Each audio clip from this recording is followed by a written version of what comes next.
qué la gente cada vez está más pobre y tienen tarjetas de crédito y todo lo demás? Al no conocer la herramienta, empiezan a endeudarse de forma innecesaria porque piensan que es así más digerible el poder hacer los pagos. Por ejemplo, comprando un electrodoméstico a 6 cuotas, pero con intereses. Y ahí es donde terminan pagando en lugar de un electrodoméstico 2. Pero estoy pagando mal, ¿no? O sea, y quiero salir de la central de riesgo. Porque una tarjeta de crédito bien utilizada no paga interés. Bienvenidos a este nuevo podcast y hoy día estoy con una persona que me encanta y me va a encantar entrevistarlo. Él es Ricardo Ahmad, es una persona que es inversionista, es educador financiero, que sabe muchísimo de finanzas y hoy día lo vamos a tener aquí para todos ustedes. Bienvenido, Ricardo. Hola, Edwin, ¿qué tal? Bienvenido y gracias por la bienvenida y sobre todo gustoso de poder participar en tu podcast, ¿no? Buenísimo, de verdad que te agradezco porque que estés aquí. Y cuéntanos un poquito de ti, o sea, cuéntanos de tu trayectoria, de cómo llegó a ser el Ricardo de ahora. Bueno, básicamente yo soy ingeniero industrial, estudié en la Nacional de Trujillo, aparte también tengo una segunda carrera que es gestión comercial que se me dio por estudiarlas en paralelo. Yo creo que por ahí encontré el espacio y la forma de poder llevar más de 12 cursos o 14 cursos en un mismo ciclo. Después empiezo con el tema bueno, tuve un camino emprendedor cuando estaba en la universidad. Por ejemplo, yo vendía el tema de cosméticos, hacía algunos servicios de decoración, sorpresas para parejas. Y siempre he tenido esas ganas o esa curiosidad de querer emprender, ¿no? Yo creo que me nació desde muy pequeño y a través de eso empecé ya, eso sí, el antes de empezar en las formalidades como empresa, ya de constituir una empresa, empiezo con el tema de software. El tema de software empieza a despegar, llega la pandemia, tiene un impulso mucho más fuerte, me empiezo a meter en el sector inmobiliario y de ahí el tema de la creación de contenido que va realizándose a la par. Pero creo que eso es muy curioso. Yo soy muy fiel creyente del ensayo y error. Probar, ver qué funciona, qué te gusta, qué no y siempre constantemente estar innovando, ¿no? Mira, qué bueno tu presentación, pero antes de llegar a que nos cuentes toda tu historia por completo, porque la verdad que tu historia es muy bonita, además por lo que estás haciendo y por los resultados que estás teniendo, cuéntanos en realidad cómo empezó esa trayectoria de emprendimiento. O sea, ¿qué has visto tú en tu entorno para que digas, oye, mira, ¿sabes qué? Yo quiero ser un emprendedor. Yo creo que esto va por lo que uno ve. O sea, es que tú una misma situación puedes aprender o puedes... Bueno, siempre aprendes, pero aprendes qué hacer o aprendes qué no hacer. Entonces, algo que hace poco lo compartía en una de las ponencias o eventos que estaba haciendo, era por qué yo elijo ingeniería industrial, básicamente. Yo toda la vida he querido ser médico. O sea, siempre me ha gustado mucho desde pequeño. Y era como que veía a mi papá es médico, medicina general. Entonces, a veces lo acompañaba o a veces llegaban pacientes en la casa y yo estaba de curioso. Siempre me gustaba mucho ese tema, ¿no? El tema de las ciencias, biología, química, física, se me iba bastante bien en el colegio. Pero cuando yo voy a hacer un tema de un test vocacional, sale medicina en primer lugar, obviamente, pero yo siempre tenía un tema y era el siguiente, ¿no? Le pregunté a la psicóloga o la encargada de hacer este test vocacional, ¿en qué carrera, si yo soy bastante bueno o soy bueno, puedo tener tiempo para mi familia? Porque, por ejemplo, mi papá ha sido un excelente proveedor, pero por el mismo hecho de querer siempre darnos más o por las necesidades que había en el hogar, a causa de familiares y todo ello, pues entonces ha tenido que tener un trabajo, 2 trabajos. Y era como que o yo lo veía antes de las 6 de la mañana o ya él llegaba y me encontraba dormido o si es que yo me quedaba hasta tarde. Entonces yo sentía que de repente por ahí no era algo que yo quería repetir. Entonces yo pregunté eso y ya después fue un tema de ego, porque me dijeron en alguna ingeniería. Y ya fue un tema de ego porque dije, pucha, medicina son las carreras más rankeadas en una universidad nacional. Entonces, para no desentonar mucho, ¿qué ingeniería es la que tiene mayor puntaje en ese momento, no? Me dijeron industrial y por eso elegí ingeniería industrial. Pero básicamente era porque quería encontrar a un futuro, yo lo tenía bastante claro, quería tener tiempo para mi familia. ¿Y cómo llegas a este mundo financiero de las tarjetas de crédito? Y yo creo que, mira, y acá quiero de pronto ponerte en contexto. De hecho, que tenemos una comunidad o personas que están en el mundo inmobiliario y que muchos están empezando como agentes inmobiliarios, y ahora te voy a preguntar qué opinas de ellos, ¿no? Como agentes inmobiliarios, pero ellos tienen un tema de querer seguir creciendo económicamente y mejorar sus vidas y de sus familias, ¿no? Entonces, pero tú ¿cómo llegas y cómo haces para que funcione perfectamente el mundo financiero para ti? Ok. O sea, ¿Qué has hecho tú ahí para aprender? Es muy interesante y te contesto lo que me planteaste al inicio, cómo llego al tema de finanzas. Claro. En realidad yo soy una persona muy curiosa y creo que antes he sido muchísimo más reclamón de lo que soy ahora. Ya. Es como que, por ejemplo, iba a algún lado y si no atendían o no cumplían con lo que decían, ya estaba pidiendo el libro de reclamaciones. Y en algún tiempo, que supongo antes tenía mucho más tiempo, me iba hasta Indecopy a presentar el reclamo y todas esas cosas, ¿no? O sea, he sido medio belicoso en ese sentido. Okay. Pero parte era que también cuando empiezo a tener tarjetas de débito y sobre todo tarjetas de crédito, también me venían o hacían cobros que yo no entendía. Entonces, esa curiosidad y esas ganas de decir, oye, pero ¿por qué me cobras lo que me cobras? Me hizo entender mucho más, ¿no? Llamaba al banco, estaba preguntando y al final dije, bueno, en teoría yo he firmado algo. Entonces me ponía a leer los contratos, entendía algunos términos que no entendía, los buscaba en internet. Entonces yo creo que más que el hecho de aprender siempre es el tema de la curiosidad, ¿no? El tema de querer saber el porqué de las cosas. Entonces, así empiezo yo con el tema y había cosas que me parecían bien chéveres y decía, oye, voy a compartirlo con mis amigos y subía una historia o de repente por ahí hacía un video. No con el afán de ser creador de contenido, que es ahora algo que, por ejemplo, por estadística sale que tú le preguntas a los jóvenes de ahora, hablo jóvenes como si ya no fuéramos, jóvenes de repente de 20 hacia abajo, ¿qué quieren ser? Algunos dicen, quiero ser creador de contenido. Entonces, pero antes no era eso, ¿no? Antes estoy hablando unos 5, 6, 7 años atrás, era como que querías compartir genuinamente porque te parecía algo chévere. Al menos eso es lo que me pasaba a mí. Entonces, así fue que empiezo a compartir temas de finanzas, veo que las preguntas, o por ahí algunos de mis videos empezaron a ser virales, 10,000, 20,000, 100,000 vistas. Entonces, ya fue como que le empecé a dar un poquito más de constancia porque veía que había un interés. Te vuelves experto en finanzas. Porque sí, o sea, sabes bastante y en todas tus ponencias y todas tus actividades que haces, la experiencia se nota, ¿ok? Entonces, vamos a hacer algo que me gustaría que le explicaras a las personas. Ok. Primero, te quiero preguntar, ¿por qué la gente cada vez está más pobre y tienen tarjetas de crédito y todo lo demás? ¿Por qué se vuelven pobres? O sea, ¿qué hacen para volverse pobres al final? Yo creo que el fin y al cabo hay que entender que todo lo que nos da las entidades financieras son herramientas. O sea, y como cualquier otra herramienta, depende del usuario. Por ejemplo, el tema de las redes sociales, ¿no? Las redes sociales son una herramienta. Por ejemplo, nosotros la podemos utilizar para seguir personas que nos parezcan súper entretenidas y estamos utilizando la herramienta para un momento de relajo, de distracción. En nuestro caso, por ejemplo, usamos las herramientas para prospectar, para buscar hacer crecer nuestras empresas. Entonces, una misma herramienta puede tener diferentes fines. Eso mismo ocurre en el sistema. En el sistema financiero, por ejemplo, te dan tarjeta de débito, tarjeta de crédito, préstamo personal, vehicular, hipotecario y un sinfín adicionales de herramientas, el tema de los seguros y todo ello. Entonces, depende mucho cómo lo utilizan. Y ahí viene el tema, ¿no? Por ejemplo, conozco personas que utilizan súper bien sus tarjetas, o sea, compran a una cuota, lo pagan puntual antes de la fecha de pago y acumulan puntos. De ahí con eso viajan, canjean electrodomésticos, productos, etcétera. Y están súper bien. O sea, aparte de utilizar y crear un historial crediticio, empiezan a recibir beneficios por parte de los bancos. Como también hay personas que, al no conocer la herramienta, empiezan a endeudarse de forma innecesaria porque piensan que es así más digerible el poder hacer los pagos. Por ejemplo, comprando un electrodoméstico a 6 cuotas, pero con intereses. Y ahí es donde terminan pagando en lugar de un electrodoméstico 2. Entonces, ahí vienen los problemas. Uno tiene que escoger las tarjetas de crédito del banco, o sea, ¿tengo que recibir todas las tarjetas que me ofrecen? Y yo soy de la idea que aceptes la primera tarjeta que te ofrezcan. Okay. Porque eso te va a ayudar o te va a dar pie a que las otras entidades financieras empiecen a conocerte. Yo siempre digo, las tarjetas de crédito, las tarjetas de débito sirven para que el banco te conozca. La tarjeta de crédito ya sirve para que hagas historial crediticio. Entonces yo al empezar a hacer historial crediticio, el historial crediticio es algo transversal. Todos los bancos comparten esa información. Entonces si yo empecé con un banco X, el banco Y, el banco Z ya saben que soy buen pagador o cuál es mi capacidad crediticia. Entonces también me pueden ofrecer. Por eso yo siempre recomiendo, la primera tarjeta es la que te ofrezcan. La segunda es la que ya tú quieres elegir de acuerdo al estilo de vida que manejas, ¿no? Ok. De hecho, que las tarjetas de crédito nos facilitan muchísimo, pero ¿cómo puede sacar provecho una persona de una tarjeta de crédito? O sea, no solamente para ir a comprar con el plástico y ya está, sino ¿cómo puedo sacar provecho? Imagínate que yo tengo una línea de crédito de 10,000 soles. Okay. ¿Cómo hago primero para hacer crecer mi línea de crédito? Y dos, ¿cómo le saco provecho a esa línea de crédito? Bueno, va a depender mucho de cuál sea el objetivo. Si eres de repente, o sea, una persona que está cubriendo sus gastos con su propia tarjeta, básicamente es utilizarla, acumular puntos y esos puntos utilizarlos para canjear según el programa de beneficios, ¿no? Eso es lo más esencial.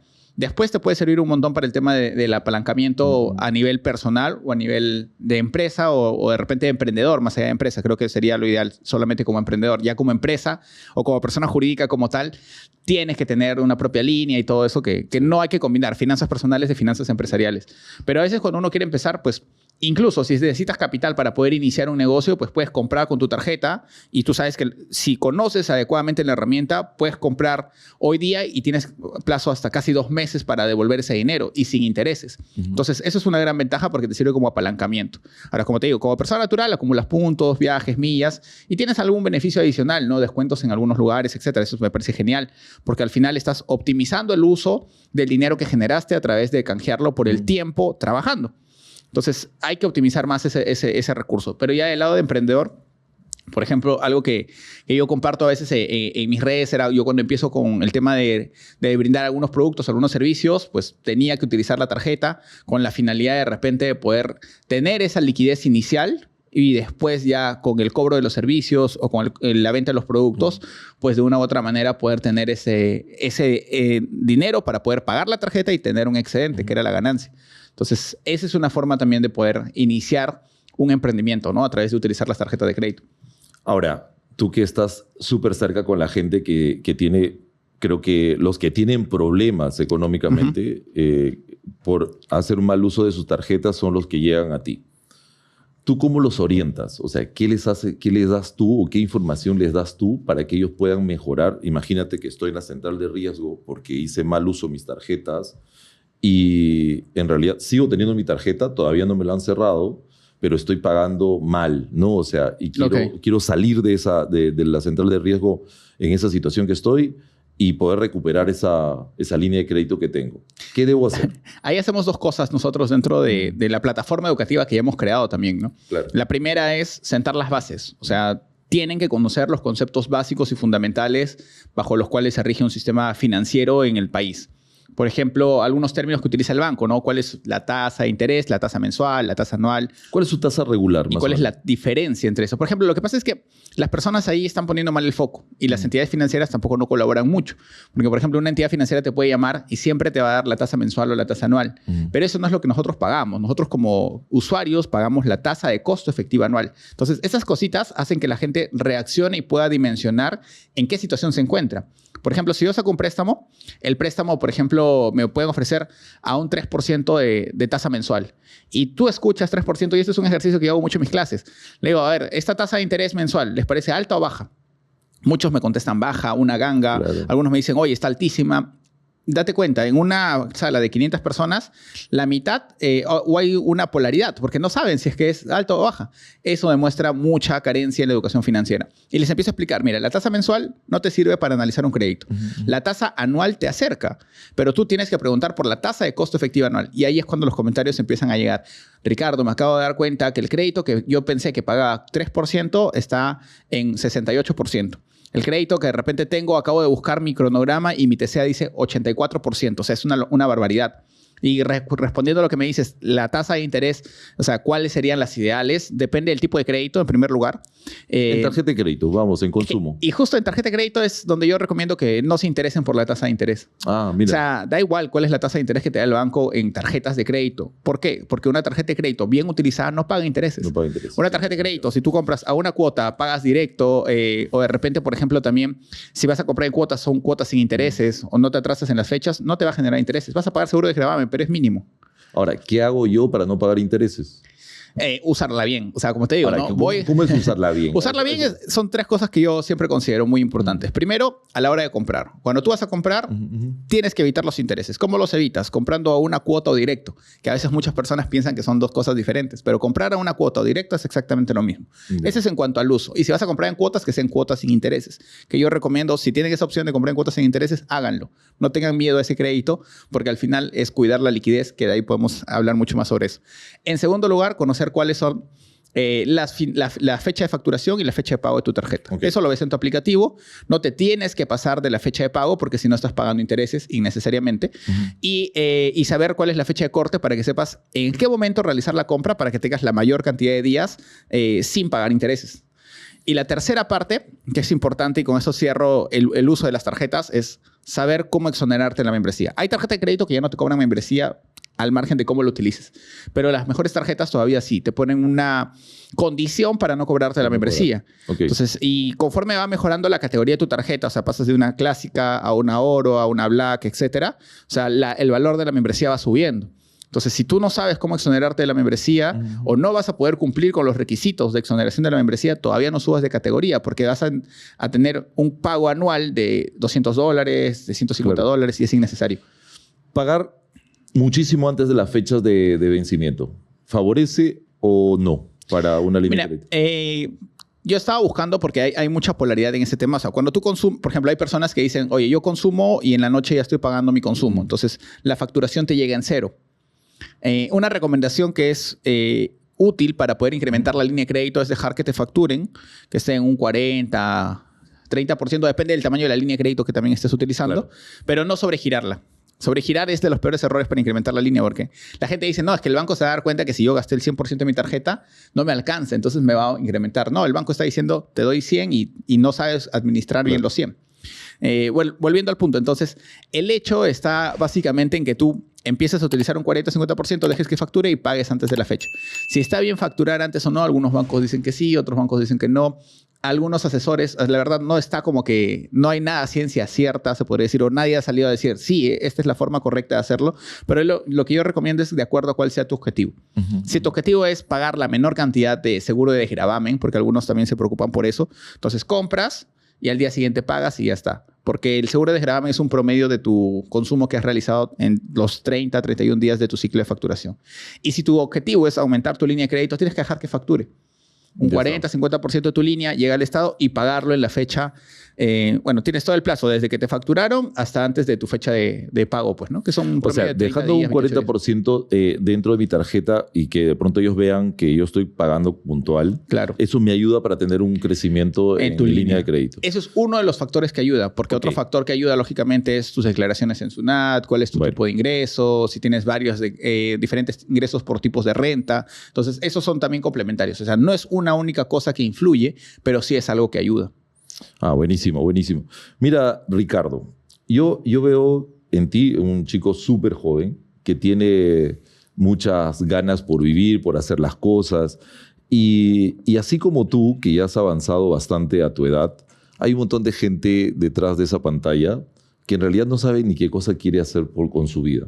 Y posiblemente ahora que les estás hablando de las tarjetas de crédito, tienen una deuda, quieren emprender, pero no saben cómo avanzar. ¿Tú qué cosa les recomendarías? O sea, imagínate que al otro lado tienes a tu hermano, a alguien que es muy cercano a ti, que tú tienes que aconsejarle, decirle, oye, mira, vas a hacer estas cosas para que tú vayas desarrollándote, o qué cosa tienes que aprender para que puedas desarrollarte y ser... Algo que a mí me gusta mucho recomendar es siempre que definan cuál es el objetivo. Y a veces uno no tiene el objetivo, no sabe qué hacer con la vida. O sea, es normal, creo que todos pasamos por ese momento en el decir, ¿y ahora qué me dedico? Pero algo que a mí me ha servido un montón y es algo que puedo recomendar en base a experiencia es prueba, pues, ¿no? O sea, prueba en este sector, prueba en otro sector. Y si te gusta bien, por ejemplo, yo estaba en el tema, como te digo, desde colegio en el maquillaje, después me metí en el tema de software, después me metí en el tema de corretaje inmobiliario, después en las inversiones inmobiliarias, después vuelvo con fuerza el tema de software, de educación. O sea, porque creo que no vas a saber si te gusta o no si no lo haces. Entonces, y a veces es mucho más práctico hacerlo que darle tantas vueltas, ¿no? A veces, como dicen, la falta de planificación es planificar tu fracaso. Pero el exceso de planificación genera inacción. Exacto. Entonces, hay que encontrar un equilibrio. Yo soy de las personas que, y esto es una filosofía que también trato de compartirla dentro de la empresa y buscamos implementarla. O sea, a veces nos podemos tirar 1 hora, 2 horas, 3 horas dándole vueltas a que si la idea funciona o no. Mejor la implementamos y si no funcionó, la revertimos. O sea, siempre, si es que hay la posibilidad de revertir una acción, la ponemos en práctica, la ponemos frente al público para que ellos nos digan si funciona o no. Lo mismo, por ejemplo, con el contenido de las capacitaciones que nosotros brindamos. Hay capacitaciones que tienen muy buena pegada porque son muy demandadas, pero eso ha sido como que, oye, quiero probar a ver si es que esto lo quiere el público o no. Entonces lo lanzamos, vemos si funciona o no funciona y de ahí afinamos. Pero si de repente lanzamos y no quieren, pues buscamos otro tema. Entonces va por ese lado. Yo creo que siempre la acción es lo que genera resultados. ¿Cuántas unidades de negocio tienes en la actualidad? A la fecha tengo 6 diferentes unidades de negocio. Ok, perfecto. De hecho, que no has empezado de esa manera, no tenías claro. 6 unidades de negocio, pero o sea, repito, voy a insistir con esto, ¿no? Entonces, el detalle es que esa persona que nos está viendo muchas veces no tiene dinero. ¿Y tú crees que la gente puede emprender sin dinero? ¿Y en qué cosa podría hacer para emprender o con poco dinero? Claro. Yo siempre recomiendo que hagan un mapeo de sus recursos, ¿no? Tú tienes que tener claro qué es lo que tienes y cuáles son no solamente recursos económicos, sino también recursos de capital humano, que es el tema del conocimiento. Entonces, ¿qué es lo que puedes hacer? Si no tienes algo necesariamente, recuerda que puedes comercializar productos o servicios. O también puedes canjear tu tiempo por dinero, que es buscar un trabajo. No está mal. O sea, las personas creen que ahora el tema de buscar trabajo, o sea, es algo que ya lo están como que satanizando, ¿no? O de repente, por el otro lado, están buscando que todos sean emprendedores. En realidad, no tienen todos por qué ser emprendedores. O sea, no es necesario. Esa no es la respuesta correcta. Cada uno tiene una meta, cada uno tiene un objetivo y cada uno verá cuál es el estilo de vida que más se le ajusta. O sea, yo no creo que todos deberíamos como que buscar emprender en algo. O sea, es bonito si es que tú estás dispuesto a pasar por eso, porque al inicio tú piensas que es chévere, pero demanda muchísimas más horas que estar trabajando. Es mucho más estrés, es mucho más compromiso y cada uno tiene realidades totalmente diferentes, ¿no? Algunos de repente ya tienen hijos, algunos todavía no, algunos tienen que ver por sus padres, algunos tienen que ver por sus hermanos menores. Entonces, no le puedes decir a todos que sean emprendedores. No hay un consejo general. Lo que siempre yo recomiendo son 3 cosas muy importantes. Primero, estudia. O sea, y eso yo creo que siempre tiene la opción. Por ejemplo, las personas que nos están escuchando ahorita son personas que de repente en este tiempo hubieran podido estar haciendo otra cosa, estar viendo una serie en Netflix, de repente estar escuchando música, pero han elegido, y eso es lo bueno, que siempre tienes la opción de elegir, de mejorar un poco más. Y si nos están escuchando, entonces han elegido capacitarse. Entonces, siempre estudiar es importante. Sí, de verdad que es importante lo que tú estás diciendo. Y aquí viene una pregunta que te quiero hacer. ¿Qué opinas del capital humano? O sea, la gente que con quien te rodeas, con la gente con quien tú puedas desarrollarte y crecer. Es que eso es súper importante. Por ejemplo, en el tema del capital humano hay un estudio que realizaron y justo lo presenté en un evento que organicé el año pasado en ESAN, donde mencionaba que un estudio realizado en Facebook menciona que las personas con las que más interactúas por esa red social, el promedio de ingreso, su promedio es tu ingreso. Ah, mira. Y la curva de desviación o la desviación estándar, entrar un poco más estadística, es súper, súper pequeña. Entonces, es muy cierto. O sea, ya demostraron esa frase que se decía que eres el promedio de las 5 personas con las que te rodeas. Hay muchos estudios y este estudio fue con más de 70 millones de personas. Entonces, que nos permite contrastar el hecho de que sí, o sea, las personas con las que más interactúas por redes sociales, su nivel de ingresos en promedio es el ingreso que tú tienes. Entonces, mira, qué interesante. El capital social es totalmente importante. No lo sabía, que está interesante. Y ahora, con el tema de conocer personas, ¿cómo tú haces para poder rodearte de personas adecuadas y no solamente para aprender, sino para asociarte, para seguir creciendo en tus empresas? Yo creo que el networking es muy importante, o sea, claro. el tema de conocer personas, incluso ahora ya hay hasta cursos, metodologías, recomendaciones, consejos. He visto que está apareciendo mucho en contenido. Incluso ahorita una de las tendencias es el perfil de LinkedIn, ¿no? Muchas personas están ya ofreciendo el servicio de cómo pulir tu LinkedIn, cómo empezar a qué publicar, con qué frecuencia. Sí. O sea, ya se está profesionalizando el tema de generar relaciones. Pero algo que es muy importante siempre es el hecho de aportar antes de pedir. O sea, es como que, oye, ¿en qué te puedo servir? ¿Cómo te puedo ayudar? Y luego, si es que sale algo genial, ¿no? Yo siempre soy muy abierto a invitaciones, a recomendaciones, o de repente por ahí es como que te dicen, oye, yo creo que deberías conversar con esa persona. Bueno, conversemos, no hay ningún problema. Porque eso genera mucha apertura. O sea, tú no vayas con el afán de decir, a ver, voy a conocer a esta persona para ver cómo me va a servir. Sino es ver, conocer y de repente ver cómo tú lo puedes ayudar. Claro. Y eso es algo muy simple. O sea, yo soy un fiel creyente de la naturaleza, ¿no? O sea, la naturaleza, ¿cómo funciona? Tú siembras, no sé, ¿qué quieres sembrar? Papas y vas a cosechar papas, ¿no? Tú siembras de repente manzanas, vas a tener un árbol frondoso de manzanas, siempre y cuando también lo cuides. Es lo mismo con las relaciones. O sea, tú siembras las ganas de querer apoyar, la otra persona decir, oye, pero esta persona está loca, ¿por qué me ayuda sin que pedirme algo a cambio o algo? Entonces, es lo que vas a recibir después. No necesariamente de la misma persona, pero yo soy muy creyente de eso, ¿no? Lo que siembras cosechas y es la forma en la que busco también aportar a las diferentes personas. En mis redes sociales hacemos clases donde hay más de 400, 500 personas 2 veces a la semana. Entonces, para mí no es algo que yo me he comprometido. He dicho, todo el año voy a dictar 2 capacitaciones súper abiertas para que las personas aprendan los conceptos básicos. Y tienes en las mañanas temprano tienes también un grupo... Un club de lectura, sí. Hemos abierto un club de lectura, nos juntamos, ya vamos leyendo por el 5º libro y este año llevamos 2. Entonces está súper bien. Bueno, estamos en el 2º ahorita. No sé cuándo salga el video, pero ya vamos por el 2º, seguro iremos por el 3º. Y lo voy a mantener, porque para mí es una forma de decirles... Es que todos normalmente te dicen, oye, lee.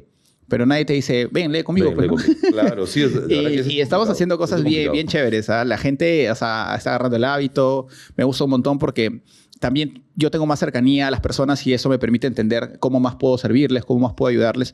Y como te decía, ¿no? Nosotros damos capacitaciones libres. La gente, eso para mí es sembrar. En algún momento de ahí ha salido personas que me dicen, oye, yo trabajo en tal empresa, le he dicho a mi gerente de recursos humanos si quiere que vengas a explicarnos cómo podría hacer capacitaciones. Y entonces han salido negocios bien grandes. Claro. ¿Sí? Y qué interesante. Ahora, tú hablaste dentro de toda esta charla que estamos teniendo, hablaste de que algún momento incursionaste en el mundo inmobiliario como agente inmobiliario. Sí. ¿Te entendí bien? Totalmente irregular, porque no saqué ni código ni nada por el estilo, pero sí. O sea, por ejemplo... ¿Eso qué? ¿Tu inicio? Okay. Sí, te estoy hablando 2020, 2019 más o menos.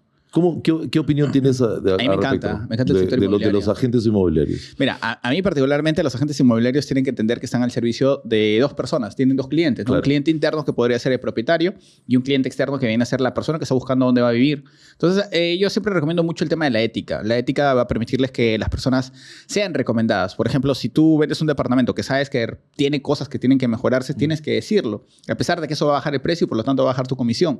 Pero lo que va a pasar es que si tú eres transparente en ese sentido, la gente te va a seguir recomendando. Entonces es muy importante. Y sobre todo el tema del sector inmobiliario, la credibilidad es clave, ¿no? La gente no se juega con personas que no tienen credibilidad porque no estamos hablando de poca plata. Tanto a la compra como a la venta o incluso hasta la comisión, depende del tipo de propiedades que tengas. Pero a mí me encanta el sector inmobiliario. Es uno de los sectores que más... donde tengo la mayor cantidad de mi capital invertido, claro. Ya, ok.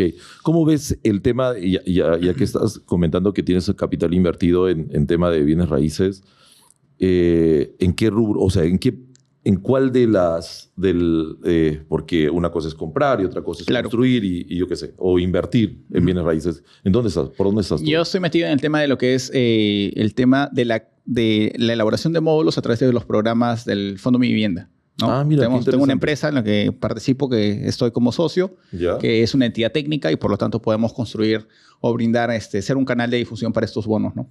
¿Y cómo te va ahí? Bien, gracias a Dios. A veces hay ciertas irregularidades con el tema de... Bueno, más que irregularidades, ciertas trabas que existen por el fondo, por el cambio de los ministros, porque le ponen más foco de repente a adquisición de vivienda nueva que a construcción en sitio propio. Y esto va variando. Y creo que hay que entender que todos los mercados en donde nos metamos va a tener una variación, ¿no? Eso es totalmente necesario y hay que estar muy presentes para ver cómo poder ajustarnos a eso. Ya que tocaste el tema de techo propio, ¿a qué sector está dirigido el techo propio? Es que hay diferentes bonos. Por ejemplo, hay personas que van a comprar su primera vivienda y eso es usualmente BC, y que el bono va cambiando de repente del valor de la propiedad, ¿no? O sea, si tú compras una propiedad mucho más cara, lógicamente entonces el bono va a ser menor. Entonces, eso hay que comprender y hay que irnos a la raíz del bono. El bono es un bono asistencialista, es un bono que busca beneficiar a las personas que de repente tienen menor posibilidad económica. Entonces, hay personas que dicen, oye, pero si yo estoy comprando una propiedad más cara, deberían apoyarme más. No, pues si estás comprando una propiedad más cara, significa que estás apuntando a una mejor calidad de vida y que te la puedes dar, ¿no? ¿Hasta qué monto financian los modos? Ahorita como ha cambiado el tema del UIT, va a aumentar eso, pero está oscilando entre 343,000 soles, ya te dan... O sea, si tú vas a comprar un inmueble que está sobre los 340,000 más o menos, te están dando un promedio de 7,000, 10,000 soles, ¿no? Ahora, eso es de cara a comprar un inmueble. De ahí hay personas que tienen sus propiedades, sobre todo en zonas periféricas. Por ejemplo, hay muchas personas. Nosotros trabajamos en 3 departamentos en concreto o 3 ciudades en específico, que es en Cajamarca, en Chiclayo y en Trujillo, ¿no? Pero zonas periféricas. ¿Por qué? Porque hay personas que tienen su título de propiedad, tienen una casa, pero todavía viven por la situación que les ha tocado vivir en casas de adobe, a veces casas de estera, o tienen casas un terreno grande donde han construido solamente una parte de material noble y la otra la tienen libre. Ahí el programa de techo propio te brinda lo que es construcción en sitio propio. Para las personas que tienen un título de propiedad como tal y tienen un espacio de 32 metros como mínimo hacia adelante, o sea, se les puede construir un módulo por parte del Estado. Entonces, ahí es donde nosotros hacemos todo el proceso, desde la captación de las personas que pueden ser los beneficiarios, hacerlos elegibles frente al sistema, que es básicamente recaudar sus documentos, presentarlos al fondo, ver si aplican o no. Y una vez que el fondo genere el código, ya estamos en la capacidad de poder construir. ¿Cuánto es porque creo que ahí es lo máximo. ¿Cuánto es lo máximo que tiene que ganar para que puedas aplicar al...? Hay un monto de 3.500 comunidades como familia, como ¿verdad? familia. Sí, Entonces, lo que pasa es que cuando postulas ahí, postulan dos personas. El titular y a lo que se le dice, que a mí no me gusta cómo le dicen, que es carga familiar, ¿no? Ya, Entonces, ok. ya postula el titular y la carga familiar. Entonces, entre ambos no más de 3.500. Pero no tiene que pasar ese monto. En teoría, pero siempre hay formas, ¿no? Hay formas. Echa la ley, echa la... Sí, bueno. Sí, claro. Entonces, pero tú ves que la gente aplica mucho esos Sí, bonos. claro. O sea, la gente hay cola haciendo... O sea, lo que pasa es que depende de dónde tú vayas y lógicamente es estrategia también de cada empresa a qué zonas va a agarrar. Porque también hay personas que dicen, oye, yo cumplo, sí, pero solamente por tu zona cumples tú y tu vecino y son dos. Entonces, para mover todo mi equipo, la logística solamente para dos personas, No es muy rentable. no es rentable porque ese es un negocio de volumen. O sea, tú en promedio por casa, ponte que ganas, no sé, pues 4.000, 5.000 soles por módulo, entonces te conviene hacer más módulos. Esa es la lógica de economía a escala. Entonces, y si yo muevo un equipo para acá y los tengo que transportar y otro, por eso nosotros preferimos ir a lugares donde de repente es un poco menos accesible, pero yo sé que voy a tener 20, 40, 50 personas, entonces ya me puedo montar una especie de mini campamento, alquilo un espacio, claro, y lo agarro de almacén y distribuyo ahí a los diferentes locales, entonces me es más rentable. Buenísimo, buenísimo, Ricardo. Cuéntame, dime, ¿dónde tendría que yo invertir? ¿Qué es lo que tendría que... ¿Qué ves tú en el mercado? Cuéntanos qué cosa harías tú. Mira, a mí me encanta siempre decir dos cosas, ¿no? Invierte en algo que entiendas y en algo que te guste. O sea, en algo que entiendas para que sepas cuál es la rentabilidad que puedes esperar. Por ejemplo, ¿por qué las personas caen en estafas? Porque llega alguien y le dice, oye, ¿sabes qué? Si inviertes conmigo, que yo invierto en el tema de bolsa, vas a ganar todos los meses 30, 40%. Entonces tú dices, oye, bacán, ¿no? Si le doy mi plata, me va a pagar 30, 40% al mes. O sea, voy. Pero no entendiste cómo funciona la bolsa, no sabes cuál es la rentabilidad que puedes esperar, no sabes de repente cuánto es lo que tiene que generar estimado en este tipo de inversiones y tener en cuenta que de esa ganancia él va a tener que cobrar algo, ¿no? Te está haciendo el favor. Entonces, por ahí viene el tema de, primero, entiende en qué vas a invertir. Estudia, capacítate, para que tú sepas cuáles son las rentabilidades en las cuales oscila una inversión y te haga sentido para que puedas identificar una estafa. Y en segundo lugar, yo siempre recomiendo en algo que te guste, porque cuando tú inviertes en algo que te gusta, le vas a meter más foco, no va a ser tan estresante y entras a ese estado de flow en el que tú fluyes, ¿no? A veces hay algunas actividades y yo les pido a las personas que nos están escuchando que identifiquen cuáles son esas actividades en las que, por ejemplo, ustedes al hacerlas se les va el tiempo, ¿no? Tú estás haciendo y dices, que van 2 horas, 3 horas, claro, no te creo, porque es algo que te gusta. Entonces, cuando empiezas a identificar esto, va a ser mucho más factible que tu dinero pueda crecer, ¿no? Buenísimo, Ricardo. De verdad que yo te agradezco por estar aquí en este espacio. Me encanta que estés aquí. Yo sé que vamos a seguir conversando y seguramente nos vamos a seguir viendo en nuestros próximos podcasts. Y espero que siempre te vaya bien.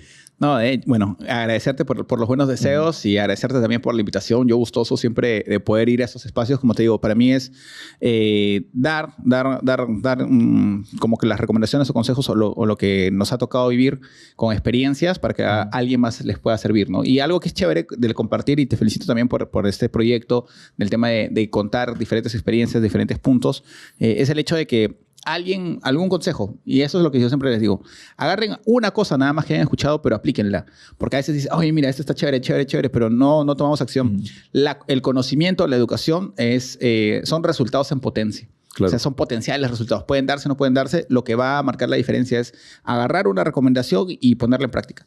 Y eso es lo que va a generar resultados. Y te felicito y espero que este podcast tenga muchísimos episodios y que no termine. Gracias. Gracias, Ricardo, por estar aquí. Y de verdad que no se olviden seguirle a Ricardo en todas sus redes sociales. Ricardo, ¿cómo estás en las redes sociales para te pueden identificar? En todas las redes sociales estoy como Ricardo Asmat M. Dale, sigan. Yo te puedo asegurar que no te vas a arrepentir con todo lo que vas a aprender de Ricardo en todas las redes sociales. Chequen en TikTok, de verdad que está buenísimo. Que te vaya súper, Ricardo. No, gracias. Y no se olviden también de suscribirte al canal donde estás subiendo esta información. Yo creo que también es muy importante y yo creo que tienen muchísimo que aprender a ti, así como yo también, de las cosas que hemos venido conversando fuera de cámaras. Es muy nutritivo tu experiencia y gracias, sobre todo porque quieres compartirla con el resto, ¿no? Dale, Ricardo. De verdad que eres muy amable. Listo, ya está. Wow, vale.